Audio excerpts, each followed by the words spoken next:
Hello students, today we will discuss chapter 1, The Summer of the Beautiful White Horse, written by William Saroyan.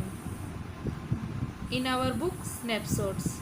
In this story is about two poor Armenian boys who belongs to a tribe whose hallmarks are trust and honesty.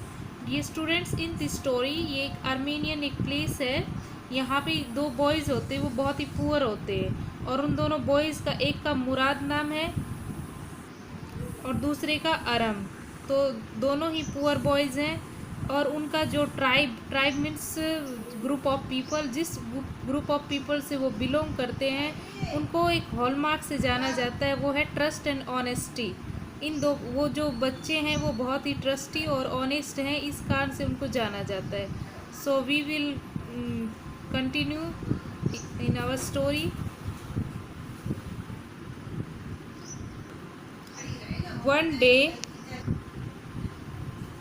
So students, ये जो story है इसमें जो दोनों बच्चे हैं उनका एक ड्रीम होता है कि वो एक ब्यूटीफुल वाइट हॉर्स पे राइड करें.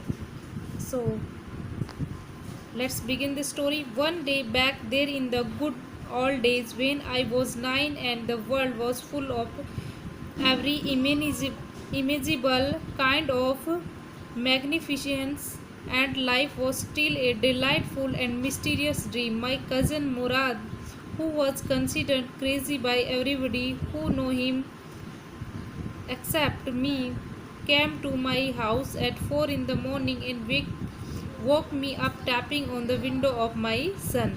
यहाँ पे आई जो नरेटर है वो अरम है, वो 9 ईयर्स ओल्ड है और वो अपने गुड ओल्ड डेज मतलब बचपन के दिनों के बारे में बताता है कि उस टाइम वो 9 ईयर्स का था और जो वर्ल्ड था वो फुल ऑफ मतलब ऐसी बातों से जो इमेजिनेशन करता है उनसे, जैसे बचपन में बच्चे हैं वो इमेजिनेशन करते हैं, उनसे भरा हुआ है और ऐसी ऐसी बातें वो लोग सोचते रहते हैं. तो उनका एक मिस्टीरियस ड्रीम होता है और ये मुराद है, ये इसका कज़न है. पूरी स्टोरी इसी पे डिपेंड है. आरम का जो कज़न मुराद है वो क्या करता है, उसको सब लोग क्रेजी समझते हैं, पागल, बजाय सिर्फ नरेटर की.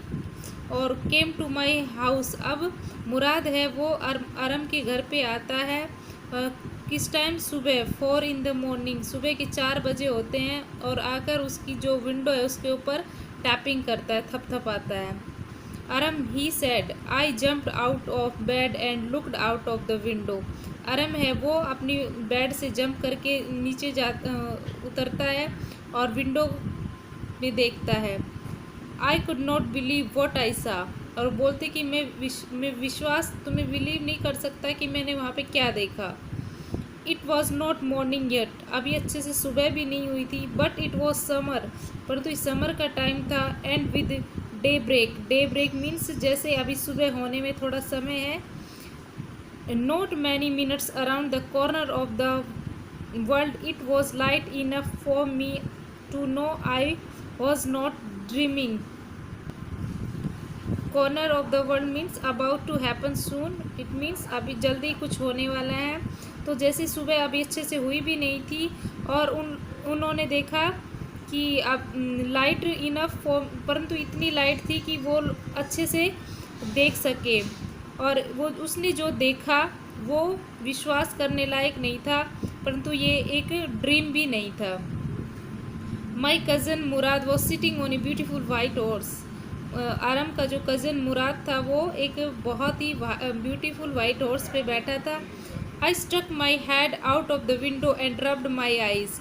यहाँ पे आरम को विश्वास नहीं हो रहा था तो उसने अपना विंडो के बाहर सर है उसको झुकाया और अपनी आँखों को रब करके देखा. मतलब बिलीव नहीं हो रहा था इसलिए उसने ऐसा किया.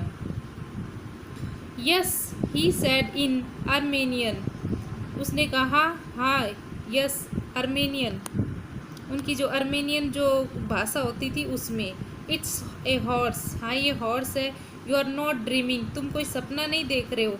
Make it quick if you want to ride. अगर तुम भी जल्दी से आ जाओ अगर तुम भी राइड करना चाहते हो तो. I knew my cousin Murad enjoyed being alive more than anybody else who had ever fallen into the world by mistake but this was more than even I could believe. यहाँ पे narrator कहते हैं कि जो मेरा cousin मुराद है वो अपनी लाइफ में बहुत ज़्यादा इंजॉय करता है, बजाय जो दूसरे लोग वर्ल्ड में बाय मिस्टेक आ गए उनकी बजाय। लेकिन ये चीज़ है, ये आई कुड बिलीव कि हमें यहाँ तक कि इन सब बातों के ऊपर विश्वास करना पड़ेगा। In the first place my earliest memories had been memorize of horse and my first longing had been longing to ride. अब वो उनकी पहली प्रायोरिटी की वो किस चीज़ को देते हैं, अपनी मेमोरी, अपनी जो मेमोराइज है उनको, अपनी यादें हैं, उनकी जो पुरानी यादें हैं, ये लिस्ट यादें हैं, उनके लिए फर्स्ट लॉन्गिंग उनकी क्या होती है, पहली विश क्या होती है कि वो राइड करे किसके ऊपर, एक वाइट हॉर्स पे। This was the wonderful part, ये उनका एक वंडरफुल पार्ट था। वो जब ये बारे में सोचते कि वो एक वाइट हॉर्स के ऊपर राइड करे, बट थोड़ी देर में in the second place we were poor, उनको ये भी सोचने के ऊपर मजबूर हो जाते थे कि हम लोग गरीब हैं। पहले तो वो ये लोग बड़े बड़े सपने देखते कि हम लोग एक वाइट हॉर्स पे राइड करें, लेकिन जल्दी उनको पता लग जाता है कि हम तो वी वर पुअर, कि हम तो पुअर थे। तो इस बात पे वो ये दोनों बात दर्शाते हैं कि हम पहले वो राइड के बारे में सोचते हैं, फिर वो अपने आप को रियलिटी में देखते हैं कि वी वर पुअर, हम पुअर थे। ठीक है student, this is part 1। In next video we will continue in part 2। Thank you.